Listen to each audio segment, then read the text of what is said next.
어제 이재수 춘천시장이 큰 충격을 받았다고 합니다.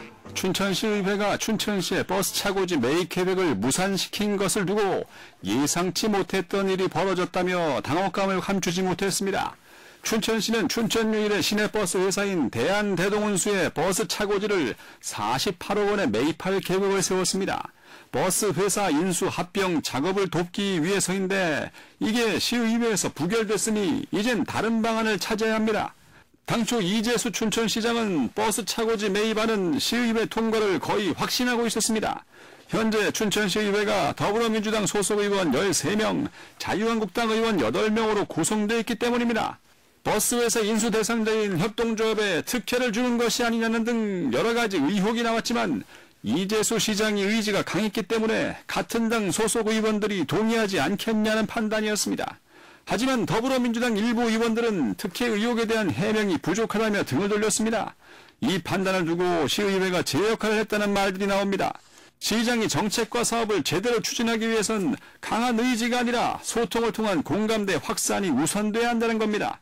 이번 일을 계기로 이재수 춘천시장이 소통의 폭을 넓히고 다양한 시민들의 의견을 수렴할 수 있으면 좋겠다, 이 말입니다.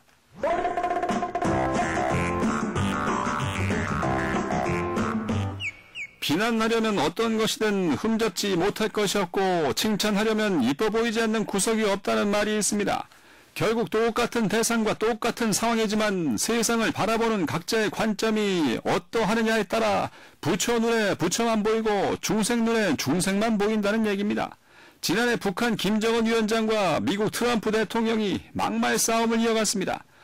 어린아이들에게까지 화제가 되곤 했었는데 막말하는 당사자들은 속이 시원했을지 모르지만 두 사람이 이 땅 지구인의 수준을 떨어뜨리는 행위를 하면서도 누가 더 막 나가는지 내기를 한다고 개탄하는 지성도 있었습니다.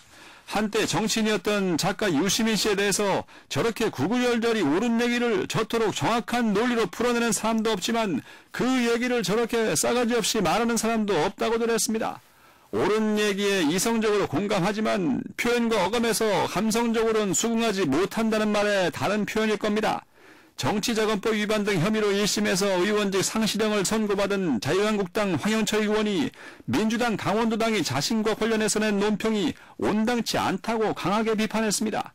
황 의원은 과거 이광재 전 강원지사가 정치자금법 위반 1심 유죄 선고 직후 도지사 직무 수행에 문제 제기가 있었을 때 자신은 당을 달리했음에도 도지사로서의 예우를 충실히 지켜줘야 한다고 주장한 바 있다고 강조하고 정치의 품격을 애둘러 표현했습니다.